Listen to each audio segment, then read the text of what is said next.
Hi everybody, welcome back to my channel. My name is Jackie and today I'm here for Musicathon Day 5, and for today's video I'm going to be doing a story time, and this is going to be the story of when I met my favorite band of all time, Big Time Rush. Now this story happened 5 years ago, almost 5 years ago, 5 years ago in July, and it was honestly one of the best days of my life. So this is going to be kind of a long video, so without further ado, I'm going to just run right in and get started. So this, like I said, happened on July 23rd, 2013, and overall, 2013 hadn't been the best year. My family and I were going through a lot emotionally. I had lost a loved one, and I myself was having some health problems. So this was kind of my shining light that year. I was turning 16, and my parents got me VIP tickets to meet Big Time Rush for my 16th birthday. The tickets were bought back in April of that year. I want to say it was like April 15th of 2013. And I waited until my birthday, which was July 8th, to find out for sure if I was meeting Big Time Rush. So I kind of had a feeling in the back of my mind that I was meeting them, but I didn't know for sure until that day. So again, July 8th rolls around, my birthday, I turn 16, my parents give me the surprise tickets, and everything's good. So from there, I waited 3 weeks until the day of the concert, and in those 3 weeks, I was getting all my stuff prepared. I had made my own t-shirt, I had brought my own poster, everything was set and ready to go. Now my poster, I misplaced mine, but to give you guys a basic idea of what it would look like, it said Worldwide Girl with a pink arrow pointing down at me, and it had pictures of all 4 of the members of the band at it, and I'll get into why that was made for that song in particular in a little bit. So that was all set and ready to go, and my t-shirt was all set and ready to go. So the day of the concert rolls around, July 23rd, and we had to be there. The VIP meet and greet people had to be there for 3 o'clock. Now the venue was in New Hampshire, Guilford, New Hampshire, and I live an hour and a half away in Upper Massachusetts. So my mom was going with me to meet the boys, left at, I want to say around 1:30, 2 o'clock.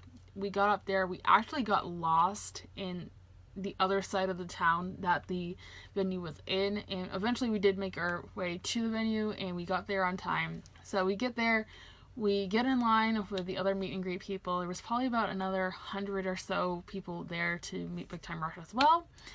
And we get there, we get our tickets and our VIP lanyards. So here is my VIP lanyard. Still have this to this day. I have my mom's as well, but this is mine. So we get those, and our tickets tell us what row we were sitting in because we didn't know. The VIPs got the first 20 rows, I believe, like exclusively to themselves, except for a few exceptions. And we were in the 7th row, which was really awesome. So again, get our tickets, get our lanyards, and then get in line to go into the clubhouse to wait to go to the Q&A session that the members of the band were doing. So we get to the clubhouse, and we were waiting to go to the Q&A, and the boys, because Big Time Rush is a boy band, are doing sound check, and I cannot remember off the top of my head what they were playing, but we got to hear it live, and it was fantastic, and you can hear all the other fangirls that were there along with me just freaking out, and I'm pretty sure the members of the band could hear us as well because they weren't that far away. The stage was like right here and the clubhouse was right here, so they probably could hear us, but they sounded great. So they finished sound check, and we head out to the Q&A session. So we go into the first 10 rows of the pavilion, and we stand in place. My mom made a friend that we're still friends with to this day. Her name is Gina. Hi Gina, if you're watching this, and her daughter Alex was there with her. So we end up making friends, and we stand there and we wait for the boys to come out, and they came out, and there was 5 chairs actually, because there was the boys, the 4 of them, and their guitarist Dustin. So we got to ask questions. They played a couple of songs. One of their songs was If I Ruled the World, and I think the other song was Get Up, but again, I could be completely wrong on that.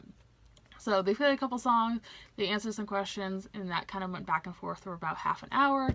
And at the very end of the Q&A session, I actually got to ask a question. The member Kendall picked me to ask a question, and you pretty much had to either have a question in mind beforehand or think of a question right on the spot like that. So I had a question in mind before, but somebody else asked it, so I just thought, and this kind of just blurted out of my mouth out of nowhere, would you ever go on tour with One Direction again? Because they had gone on tour with One Direction the year previously, and I had saw that in Boston at the Agganis Arena in March of 2012. So I just asked the question. Still one of my more embarrassing moments, but they answered it truthfully. They said they had been in the talks with the One Direction to go on tour. Unfortunately, the TV show filming schedule had just gotten in the way because the show was ending after that 4th season.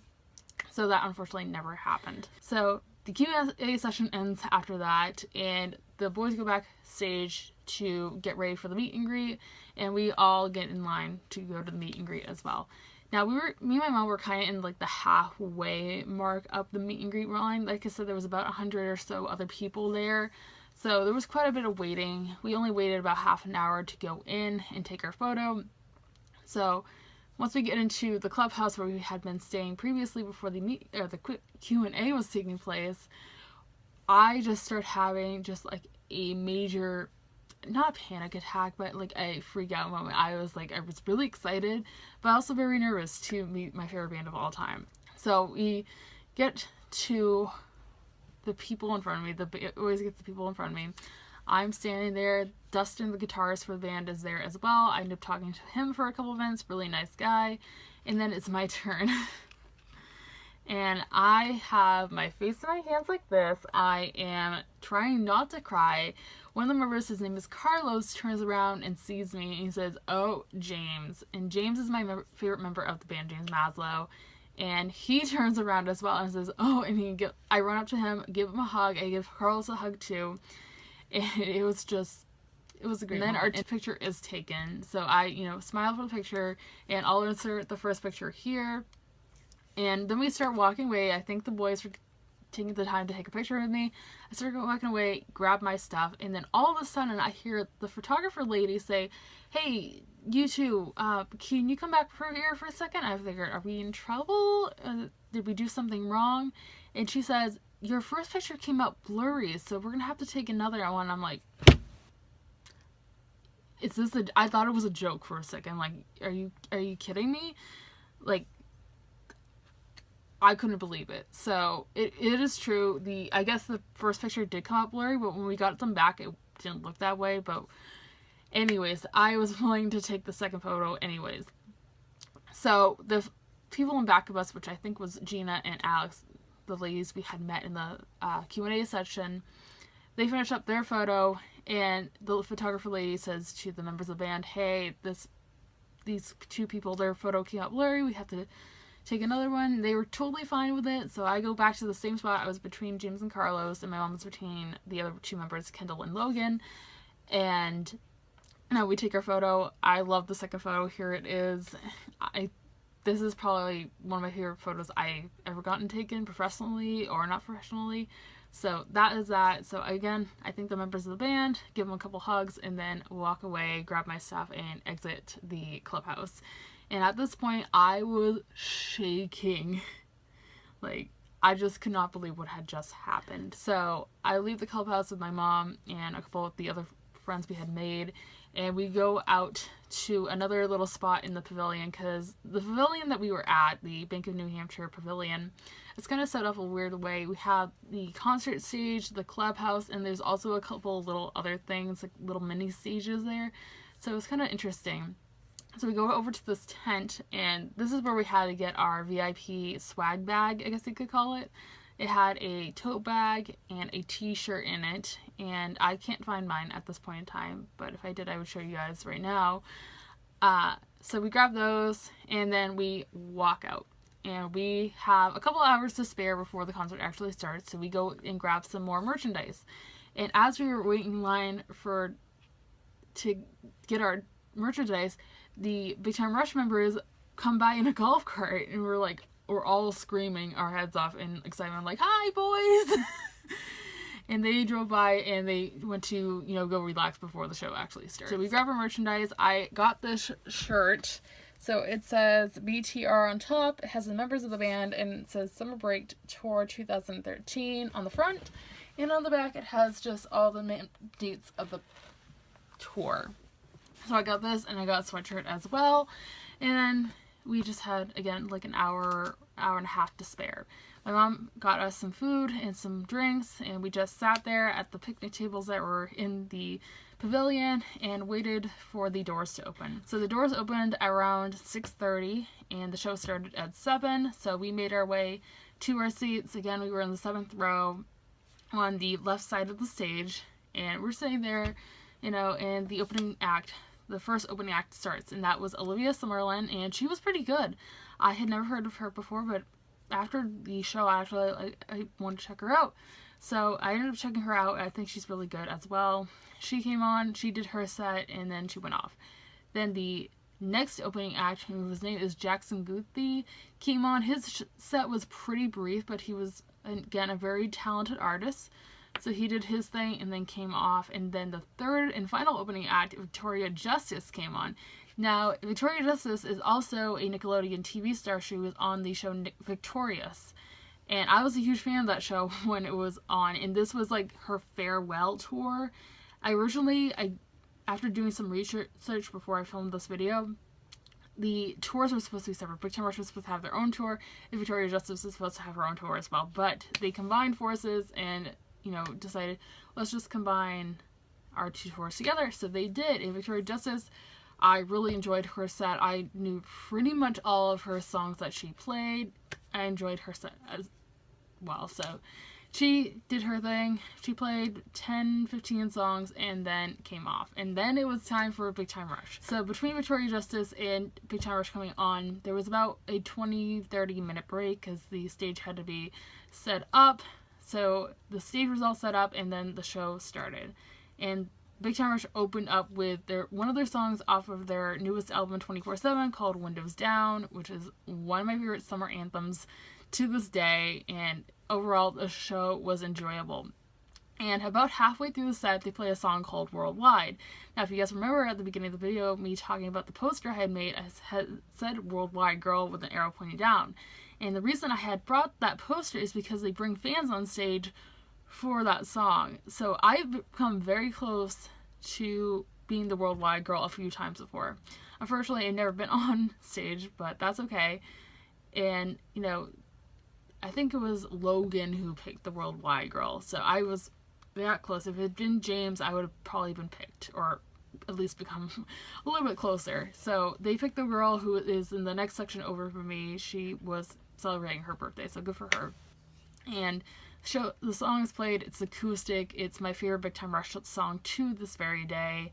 And that song ends, and they go in the audience. So, like I said, I'm on the left side of the stage. Here's the stage. I'm right here. And the boys have a staircase right here that leads into the audience. They come down for a couple other songs. They came down for We Are and Amazing, a couple of my favorite songs once again. And, you know, they went into the far back of the arena, so we didn't really get to get a good look at them until they were coming back onto the stage. But they did. It was fantastic. The songs are always great, and We Are is one of those really emotional songs. Worldwide is too. Worldwide is very emotional, but We Are was a song that they played a few days later, actually, on the finale of the TV show, and it kind of makes you cry, to be honest. So We Are was amazing. We all had like our camera lights on our phones playing during that song, you know, going like this.